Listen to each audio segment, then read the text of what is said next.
Evening. Happy holidays and welcome to tonight's regular board meeting. The time is 6 o'clock and I call this meeting to order. If we can please stand for the pledge and a moment of silence. Pledge allegiance to the flag of the United States of America and to the republic for which it stands, one nation, under God, indivisible, with liberty and justice for all.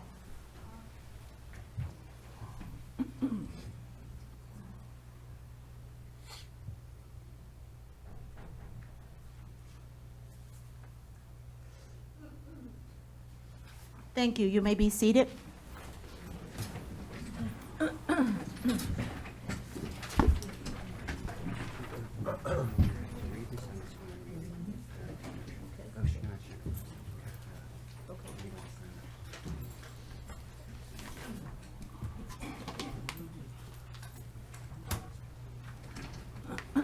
Thank you, Chair.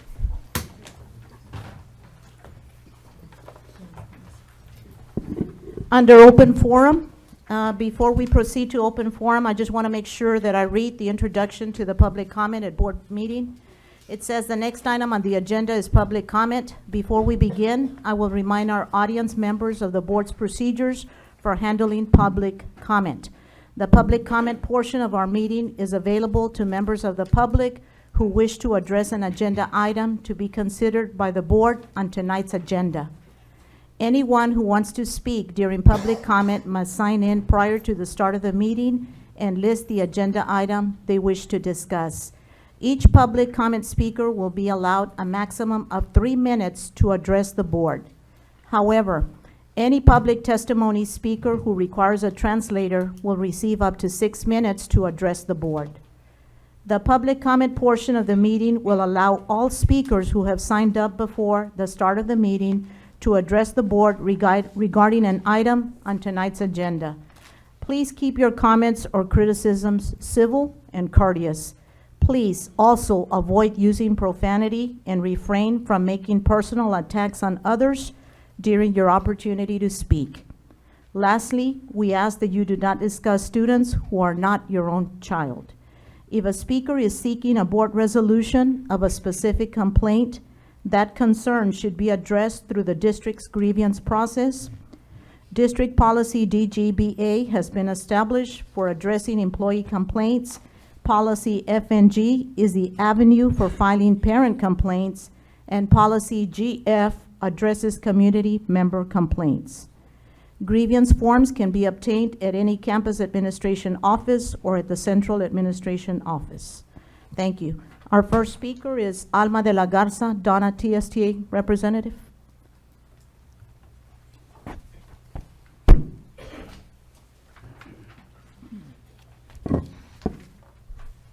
Good evening. The benefits of progressive discipline policies. Employee discipline procedures are necessary for most employers. It's never fun to do and can lead to unhappy employees. Moreover, there is always the risk of discipline will lead to discrimination or other work-related claims. But the long-term consequences of neglecting employee discipline can soon outweigh the short-term discomfort of doing so. Although there is not a way to make employee discipline completely pain-free, implementing a progressive discipline policy can help alleviate some of the discomfort. Progressive discipline policies provide many benefits to employers and employees. Along with other benefits, they provide structure and predictability to discipline process. They set a basic set of discipline standards for managers and supervisors to follow. They help managers and supervisors document disciplinary actions, and they can be instrumental in defeating discrimination, employment, and other work-related claims. They provide a clear path of disciplining employees without robbing them of their dignity and respect while in the progressive discipline process.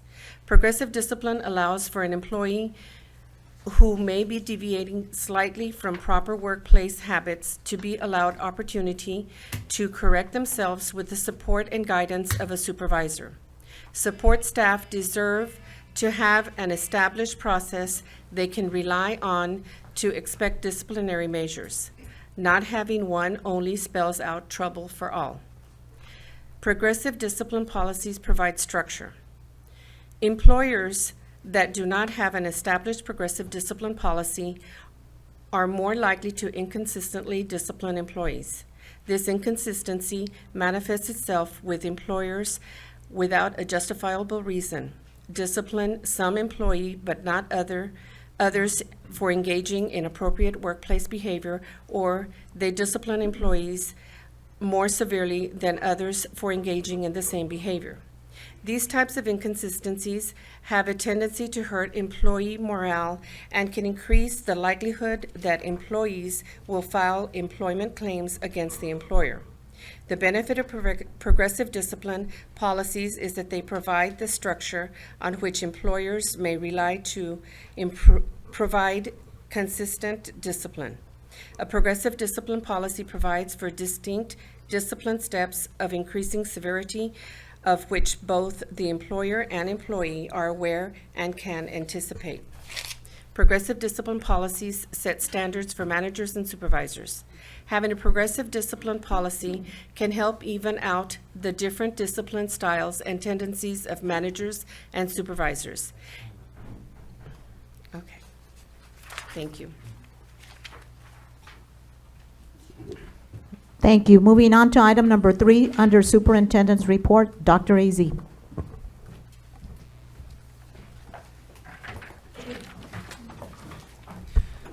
Good evening, Dr. Valdez, board members, community. Thank you for coming here on a chilly night. I hope you're enjoying the weather. It's really Christmas weather, right?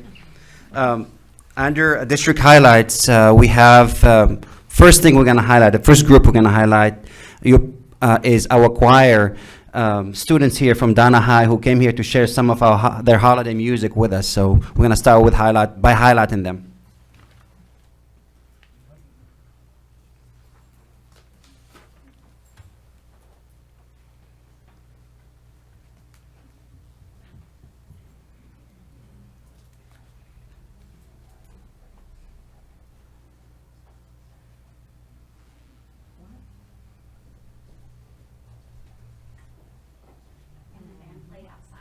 Yes, of course, we cannot forget about that. So we're gonna acknowledge them in a minute. Yep. So the first song we're going to be doing is our Christmas concert. It's made up of our women's choir at Donna High School, and it's called Here We Come a Caroling.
on Monday, the 16th at Donna High School, Simon Salceda. Our middle school feeder programs will be at 5:30, and 6:30 will be the Donna High School choirs as well. And we'll have our full choir. This is a portion of our choir that has come tonight. So we hope to see you there. So last one is Masters in this Fall.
Thank you so much. Thank you. We have a very talented young man and young woman, but also thank you to our teacher, Mendy Barcelona. Thank you so much for all the great work you do with our students. Thank you. Thank you. Amazing program, amazing students, amazing teacher. Thank you. Thank you. Happy holidays. We hope to see you at Concord. Monday. Chisholm Trail. Monday, right? Yes, Monday. Right. Thank you again. Also, I hope you enjoy the band. I know we talked. Did you want to take a picture? Sorry. Do we have time to take Yeah, of course. We always have time for taking students, of course. all late? I'm sorry.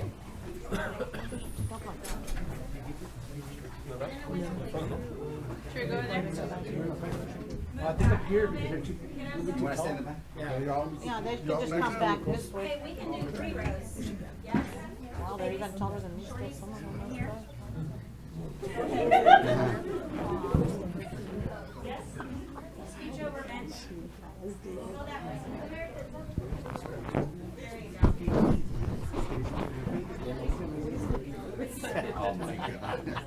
Hey, there's a stool there. She's mine. I can't see Shayla. Fidel, you're too tall.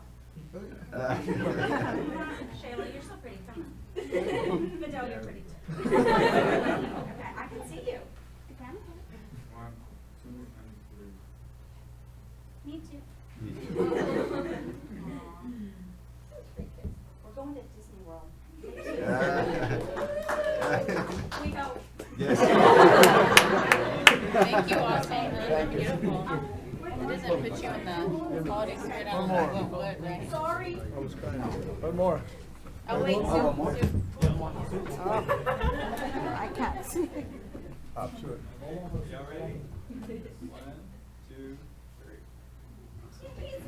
David. David. David. Nadia. No, I mean, it's okay. I was just trying to find this. I hope you also enjoy our band playing, our Donna North students playing outside. You guys enjoyed it? Yeah. They're amazing, really, very talented students also. We want to thank also Mr. Robledo for really making that happen and bringing our band students here and performing for our community, our staff, and our board members. Yeah, bigger, thank you. Let's stick around again with fine arts and performing arts. We also had Mr. Robledo. We did have a competition among our students, one for elementary, one for secondary students, to develop our holiday or Christmas greeting cards. And we had a committee who actually selected the top winners. And it's our pleasure to announce that we have Emily Pena is our top performer, and we made. Let me just show you. It's really. Let's see. Can you see it in there? Here we go. So this is what we did is we just took this and pretty much did a greeting card, and this will be the one that we share with everybody else. So to acknowledge and recognize the hard work and the talent that we have here with our students. And her name is Emily Pena, and she's at Rivas School of Arts, 5th grade students.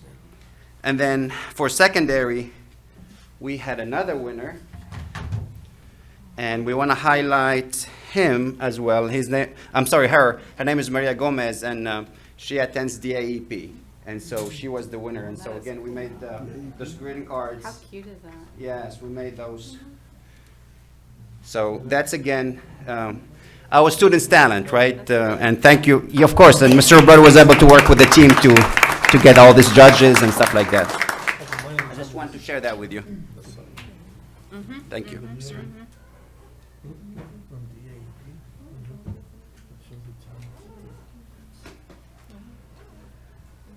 Superintendent, is there anywhere that people can purchase those cards if they want to? Yeah, Send it to of their course, family? of course, yeah. I mean, I think we just have to reach out to Ms. Perez, and she'll be more than able to help with that. Just a couple other highlights. Now, moving on to something else. I don't know how many of you are familiar with the association called Texas Association of School Administrators. It's like an association for all leaders, school leaders, including superintendent, principals, so what they do is they publish annually a magazine called the Bragging Rights. And as you know, in the state of Texas, there are about 1,200 school districts, more or less. Out of those 1,200 school districts, more than 200 of them submitted some of their ideas and what they've been doing, some of their initiatives. And it's our pleasure to announce that Donna ISD was one of the only 12 school districts in the state of Texas who was selected to be part of this, their publication, the annual publication, because of one of the, I mean, we do a lot of great things, but in this particular case, was one of the summer programs we had over the summer. So we're very, very blessed, and that, again, people out there are acknowledging and recognizing all the hard work and talent that we have in our district. So again, as you can see, Donna ISD among one of the 12 school districts in the entire state of Texas. Yeah. And I can show you what the article I was selected, or the project that was selected, is this one here. And it's called Code Girls Inspire Donna ISD Students to Get Involved in Tech Field. And that goes hand in hand with our CCMR board goal 3. But this is really, really an exciting moment because, as I said, it's only 12 out of 1,200 school districts. So that's really an amazing thing for our district to be selected. Yeah. Cool. Yeah. Oh, it's on. I was like, is that on YouTube? This is they do a digital publication, so this is an online, it's online. Oh, that's right. Yeah, it's we don't have to pay for this. It's for any public person to read him. Yeah. Yep. And see, those are our students and our program that we had over the summer. One of the few programs. I mean, we did a lot. And as you can see, these are Ms. Sauceda is one of our teachers, and you can see Ms. Anderson is our science director, who was behind the scenes making this happen. And then in this case, we have several students who are involved, all female students, but in this case, they talked to one of our students, Nidia, is one of our students who actually talked about the program. Okay. So talking about traditions and things that we've been doing, one of the things we started doing, and you probably saw if you looked at Twitter or Facebook, is we started talking to some of our teachers. A lot of our teachers, believe it or not, are from outside Donna, okay? They live outside of Donna, sometimes even went to school outside of Donna, but decided to come and work for our district and work for our students and make a difference, right? So it's something that I discussed with Ms. Quintanilla, that we need to highlight all of our teachers, but we also have to highlight folks who decided, really, despite living, driving, but staying here in Donna, working with our students and making a difference in our district. So I'm going to share with you one of our videos that, and we have an awesome teachers, as you all know, but obviously we cannot do a video for each one of them, so we select a few here and there. So in this particular case, I would like to share with you a video of one of our great teachers at Salazar.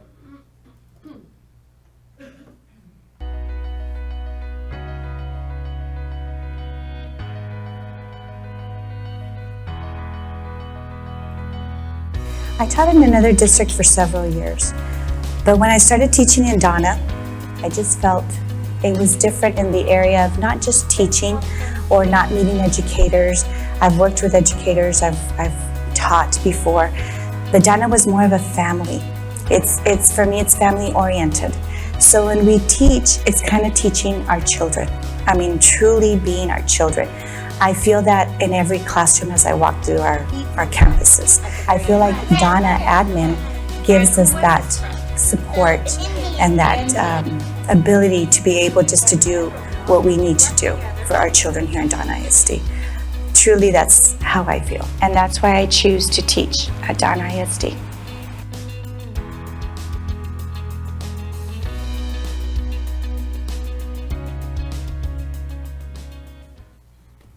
Excellent teacher. We know I have a lot of them. So that's what we're starting doing, and we continue doing again. Again, highlighting folks who decided, they can go and teach or work anywhere else, and sometimes they live next door to a campus, another school district, but they decide to come here to work with our students and make a difference with our students, and they're doing an awesome job. So this is kind of like why we decided to start doing this.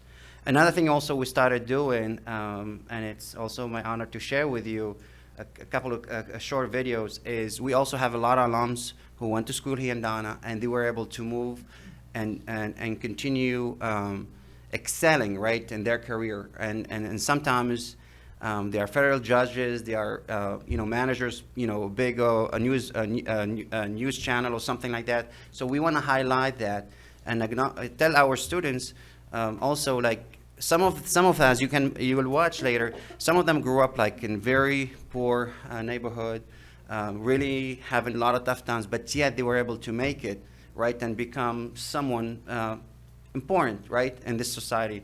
So again, this is also something to highlight to the community, but also to highlight that to our students that there is always a possibility of you, despite all the challenges that you may face, to make it, right, and become somebody very important. So I'm going to start with the first one.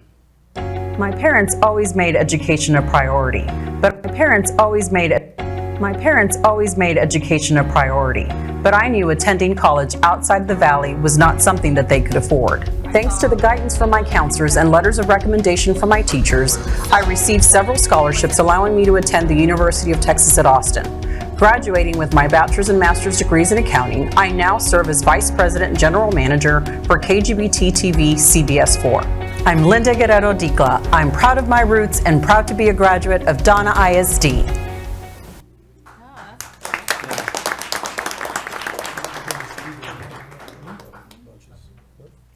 And we have another one just to share with you today, but this is just the beginning. We're going to be doing more of these videos. Growing up in a migrant family wasn't easy. We would start our workday at the crack of dawn and end just before sunset. It was a tough life and a struggle, so I made a promise to myself to study hard. Thanks to the support from my teachers at Donna ISD, I graduated and went on to become a lawyer, then state judge. Now I serve my community as a United States District Judge, an honor given to me by President George W. Bush. I'm Micaela Alvarez. I'm proud of my roots and proud to be a graduate of Donna ISD.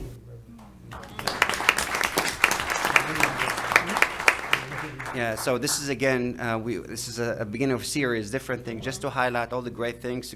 I mean, as you heard them saying, they're proud of their roots, but also proud of the teachers, the staff members who actually help them get through sometimes tough times, right, and challenges, and to become someone very, I guess in most cases, very successful, right?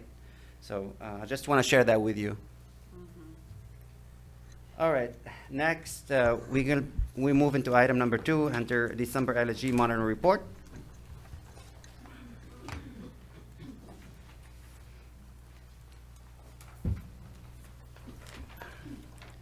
And excuse me, and this for this month we'll be talking about board goal number 3 and superintendent constraint number 3.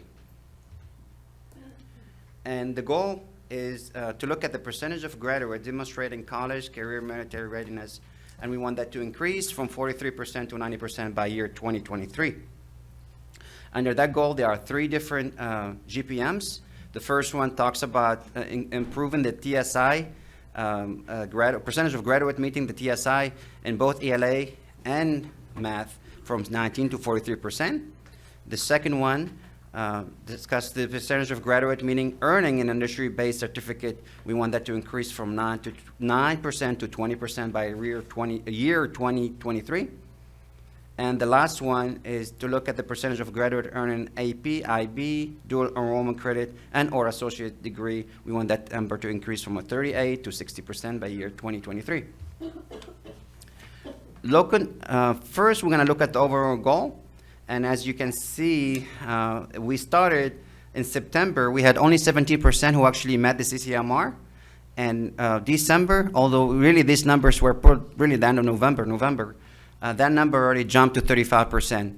Our ultimate goal for this year is to be at 60%, and we feel that we are on track to meet or maybe exceed that number. When we look at every separate GPM, for GPM number 1, TSI, we started with 3% only of our students passed the TSI. Now we are up to 9%. Our overall goal is to be at 29%. For GPM 3.2, we started in September about 2%. Now we are at 9%. Our ultimate goal, end of the year goal, is 15%. The last one is the percentage of graduate earning AP, IB, dual enrollment credit, or associate degree. We started at the beginning of the year at 11%. We are now at 24%. Our goal is to be at 48% by the end of the year. I just want to highlight that we're only talking about our seniors. As you know, many of them are still enrolled in, they're already working toward their industry certification. They are already working toward getting their credit from the dual enrollment. AP test, as you know, only happens end of the year, so they won't be taking that test until the end of the year. Those scores won't come back until the beginning of summer. So this number, we expect this number to go way higher, and that's why we're saying we are approaching. We also share with you how this numbers looks in every one of our high schools. Donna High, as you can see, we are CCMR at 30%. Donna North is at 40%, and 3D Academy is at 23%. As a whole, we are at 35%. As the goal, the target is 60% at the end of the year. And again, we feel very confident that we're approaching, and we will meet and exceed that number by the end of the year. Next steps, what we continue doing is proactively monitoring CCMR students in advance. We also adding more college prep courses at the high school. We also having more TSI preps at each campus, more than we had in the past. We're using Imagine Math. We're doing a PD for our CTE teachers. We added, as you know, a lot more CTE certification. This year we're up to 40 different CTE certification from, I think, 34 the year before. We want to ensure that more of our students are taking AP, registered for the AP test. And we promoting college overall by having that College and Career Festival is also an important way of getting kids to buy in to go to college. So these are the few things. I also want to add that TEA had changed the way tweaked a little bit the accountability system. As you know, I don't know if you noticed, here in the past, a student can get 1 point, 0 point, 5 points, or 0 points if they don't have anything, right? That is changed, so we're not getting any credit for any half points, where in the past we used to get it. And Mr. Rana, you want to expand on that if you want? In the past, we used to get the credit. Any student, they are CTE coherent, like they are taking the freshman, junior, senior, any CTE coherent. So without certification, if they were in CTE coherent, we get the half point. So no longer we can get the half point. The student, not only they need to be a CTE coherent, also get some industrial certification. So the last 2 years, they were giving us the benefit of CTE coherent, half point for every student. They were in that track, but no longer we are getting those points, only industrial certification. Yeah, and that's across the board. It's the state of Texas, not just on. Obviously, the entire the accountability system when it comes to this has been changed for this year. So we now no longer getting 0.5, and I think it makes sense what TA is trying to do. They want to force school district to ensure that students not just taking coherent courses, but also obtaining some kind of industry certification at the end. So because that's really what they can use to get a job. Because taking those courses, it can help, but it really doesn't provide them a lot of options like if you got that certification.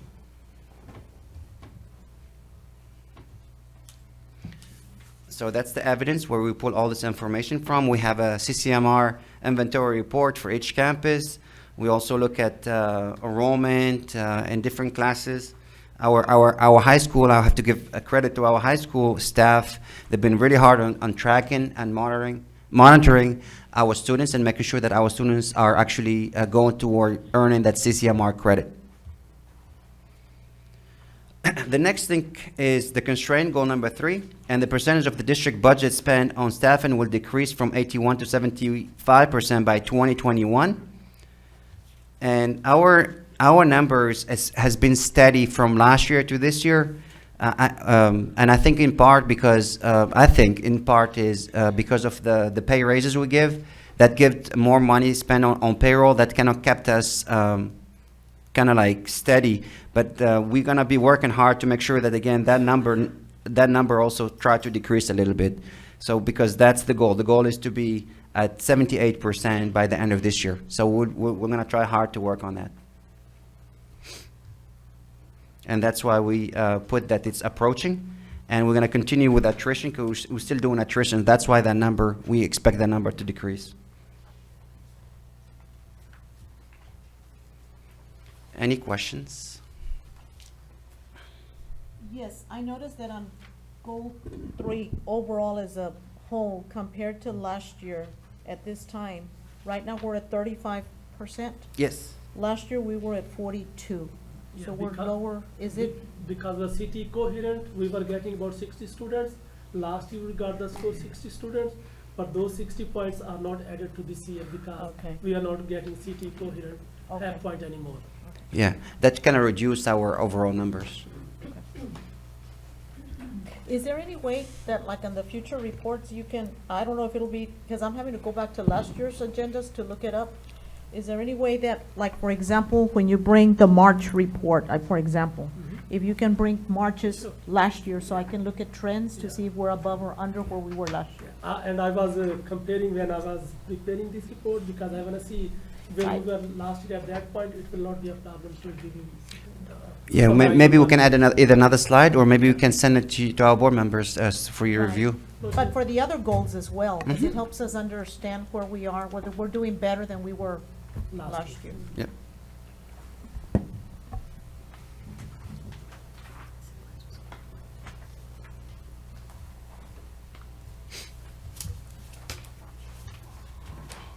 Superintendent, so the Texas Success Initiative, my understanding of that is that that's an indicator of not having to take remedial classes, right?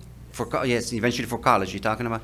For us also, Ms. Reina, is also for them to enroll and start taking dual college, like dual credit. So is that will be therefore required for the students that are entering the early college high school? Ideally, usually they have to pass the TSI before they start taking, not necessarily to enter early college, but to start taking dual credit. So the plan, the plan for our freshmen, usually that's how it works. The freshmen may not take any, the first semester at least, may not take any college courses. Usually it starts either with the second semester or their second year in early college, right? But if they come to us prepared, already taken the TSI, we can actually offer them courses as early as a freshman. One of the things we done last year, I don't know if you remember me talking about this, is we had 8th graders took the TSI last year. When they took the TSI, what ended up happening is they were algebra, they took algebra 1 in 8th grade. Then we give them geometry as over the summer. And so when they started as a freshman this year, they're taking like college algebra already, which is, as you know, it's a dual credit course. So because if we offer this, in other words, the sooner you get them on past the TSI, the sooner they can start taking those dual credit courses and start earning those college credits. Mm-hmm. Yep. Because we are only looking at seniors this year. Yes. Like, we won't see No. those, for example, those 8th graders No. took it last year. We're not gonna see No. that show up in the student data in Correct. this way for Yeah. the next 4 years. So that's you actually bring in a very good point, because a lot of things we started doing this past year and this year, we're not going to see the fruit of that until like 4 years down the road when those students become seniors. Kind of like when we talk about pre-K 3 and pre-K 4. If we want to see them passing the STAR test or reading on grade level by 3rd grade, obviously we want to see that continuation happening so we can see the fruit of that investment in our students. And the same thing with a lot of things we've done when it comes to CCMR. We offered more courses, for example, for them, right? Like dual credit courses right now, including the on-ramps with the University of Texas. Those students are, some of them are already like either freshmen, even like sophomore, are already taken those courses, but we're not getting any credit for them yet. In 2 years, we would be seeing the fruit because they will be seniors already. So, but that's a good point. Will they go back to their sophomore year and give us credit for all the classes that they've taken? Yeah, but it's the TEA, Mr. Guerrero, TEA only looks at the seniors. They don't care, like, in other words, they don't care when they started. They want to make sure that they meet CCMR when they are seniors. That was a question that, when they get to be seniors. Yes, they will give them credit, yes. Then they're going to evaluate their transcript and then Yep. they say, okay, we're going to give you credit for Yep, your freshman year, sophomore year. check, junior check, year. yep. You got it. Yes, So sir. we got to wait until they're seniors. Exactly. That's what I'm saying. Some of the stuff we do and this investment we do in whether pre-K 3 or like the courses we're offering, advanced courses, we'll see the fruit of that in a couple of years. In the accountability system, so, but for us as board members, we do have the option when we revise and reset Sure. our student outcome goals, we can think about if we want to look at the Sure. same as the accountability system, or if we want to set a different type of goal where we could see something more. Correct. Mr. Rana, so, okay, I'm thinking about what Valentin said. So then in essence, we can actually, I mean, I know we have to wait 4 years for it to show on the report, but we can still track it, right? Compare freshmen this year versus last year, whether more of them Yeah, we are are tracking all the on cohorts. track? Yeah, we are tracking all the cohorts. As we go, when we bring to the data, we present the senior data, but we are tracking all our cohort. So 18, 19, 20, 21, 22. So we are tracking all our students. They're entering freshmen and they will graduate. So we are tracking their CCMR. Yep. progress. Correct. Yes, ma'am. That's all that I have.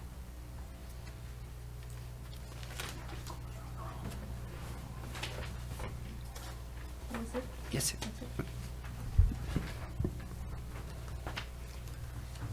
Okay, do I have a motion to accept the report? I move we accept the report. So I second. Colonel? I second. Accept?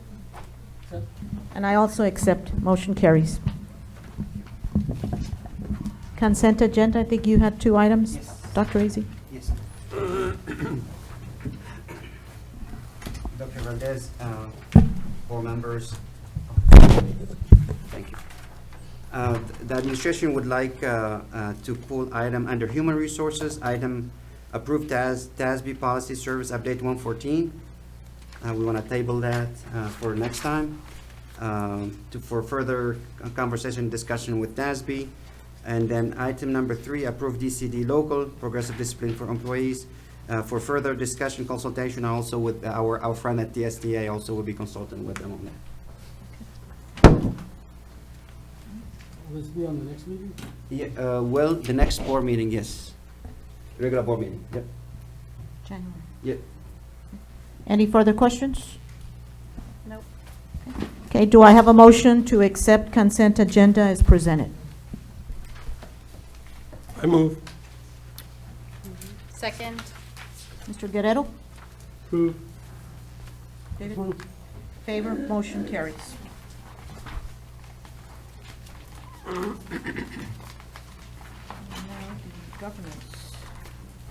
The governance report, conservator monthly report for the month of October. Good evening, Madam President, members of the board, Superintendent Azayis. I'm reporting for the month of October. So the business section, financial accountability, pretty much everything's on track. The only thing there was the buyer position. I believe that's in process right now. So hopefully that will clear up within the next month or so. Then we have the governance section, and we do have the same ones that have been showing up that are still pending. The two-way system of communication, slightly off track. Now, I know that in November, you all had a presentation at one of the campuses, so for November, that goes off. That will go off. The training needs, well, that still stays in there. And the display, the student outcomes, that still hasn't happened, to my knowledge, that it was supposed to be happening around here or outside, and I think that's in the works somewhere.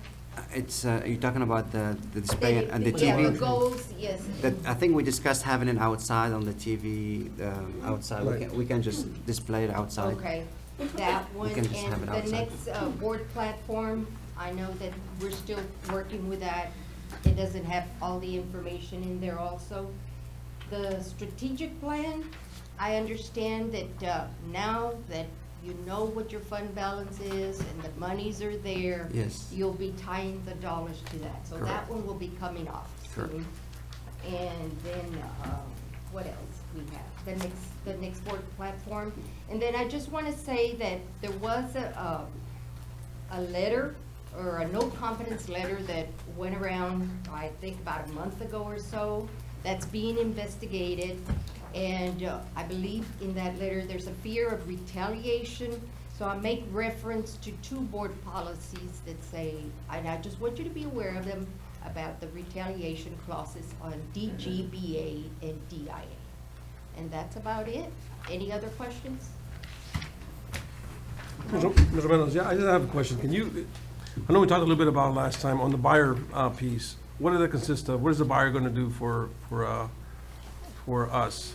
Well, that's gonna be a position in the purchasing department that will help with a lot of the maintenance quotes and so forth for the district. For any type of, quotes that they need to get, you'll have somebody specialized to work on that and help out the district with that process. And maybe Mrs. Cancino can elaborate a little bit more. Am I hitting on it pretty much? Yes, pretty much. It's somebody that will help the district be more efficient in procuring the purchases, goods or services that we require. There'll be more, I'm hoping that for next year we put out more bids because we get better pricing when we do bids as opposed to just going with co-ops. So we'll have more of that kind of stuff out. So what's different that we're doing now? Then what we're doing now, we are actually, our department is down to just 3 people. We have our purchasing supervisor, a secretary, and a clerk. So right now, that buyer position is gonna alleviate some of the backlog that we have on the department. And then we're, on top of that, we still have a clerical position that we need to fill. So are we going to tie that to doing a cooperative effort between all schools where it still comes to you guys as was discussed initially when I first got here? You know, where everyone was going to be tied into to you guys, we still oversee the schools. Oh, you're talking about full-scale centralized, I think Mhm. that's what you're Centralized, talking yeah, about. centralized. And she's looked into it, and it's too massive. In fact, she just mentioned that you're not bidding as much as you should be bidding. You're having to buy a lot from buy board and cooperatives, Mhm. and you're not getting the best price because you don't have enough staff in that department. She's hoping to expand that and do a little bit more bidding.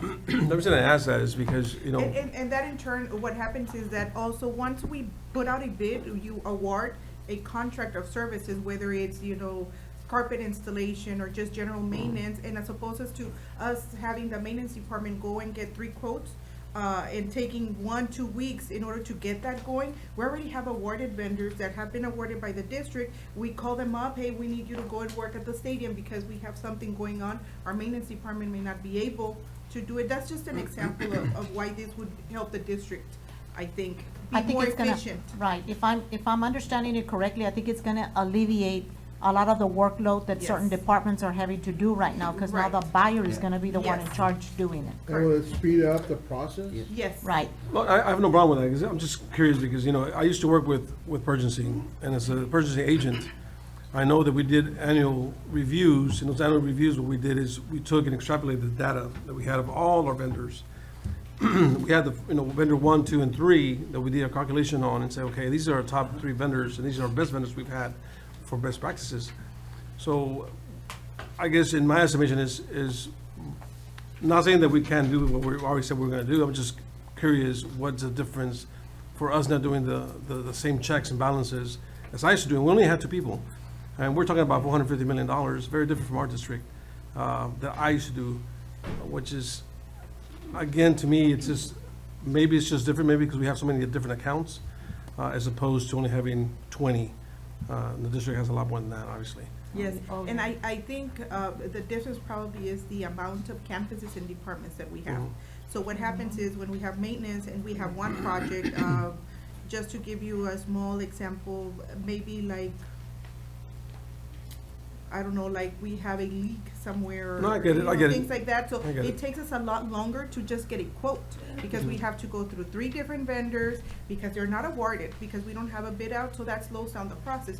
When I bring you a bid and you award it, I can just pick from the From the 3 pot. that we awarded. Yeah, from the pot you already have Right, previously. yeah, from number one can't do it, then I go to 2, and it's quickly, we don't have to be waiting a couple of weeks to get going. So that's what I envision coming up pretty soon, so that we're more efficient in our operations. And is this individual or whoever gets selected, are they gonna receive the proper training to be able to do, Hope they've I already am have. hoping to be able to hire somebody with experience in the area. So I still have not gone over the position recently closed. I have not gone over the applications, but, we're hoping that we'll be able to select somebody with, or that somebody with With experience in the area apply. So we'll look at that. and evaluate accordingly. Not to quit. No on-the-job training. No, no job training. It depends on. She's gonna hire an expert already, right now? That would be great. Thank you. Any further questions? No, that was it for me. Oh, yeah, the time track. The LSG Board Tracking Report for November 2019, Colonel? Well, I'm happy to announce that we're on track. There are some hiccups that we have, for example, when we have board members pull items from our program, and we kind of just gonna veer, that takes away our time and focus when it comes to students' outcomes. Although it didn't affect us this time, because we had over 240 minutes that we had during our sessions, one of our sessions we had 2 months ago in October.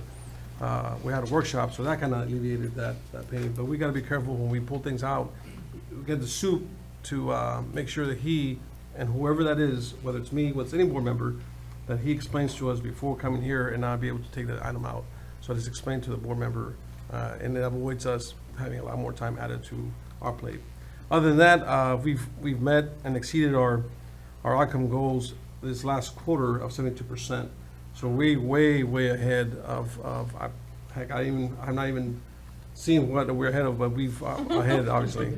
From last month, we're 11%, and that was 11% I was talking about for the month of November. So, we've got to make sure that we as board members police ourselves up when it comes to what we want to discuss. That's it. Good job there, guys. The time is 6:55, and now we will be moving into executive session as authorized by Texas Government Code Sections 551, 071, 072, 073, 074, 075, 076, 082, 083, and 084. There's more. Oh, wait, there's more. The time is 7:25, and we are back in open session to take possible action on matters discussed in executive session. A, discussion and possible action to approve superintendent's recommendation of personnel, approval of recommendation for professionals to include hiring and termination recommendations. Do I have a motion? So move. Second. Mr. Guerrero? Favor? Favor. Favor? Motion carries. And item B, no action. Do I have a motion to adjourn? So move. A second? Colonel? Approve. In favor. Favor? Motion carries. Meeting adjourned. Thank you all for joining us. Y'all-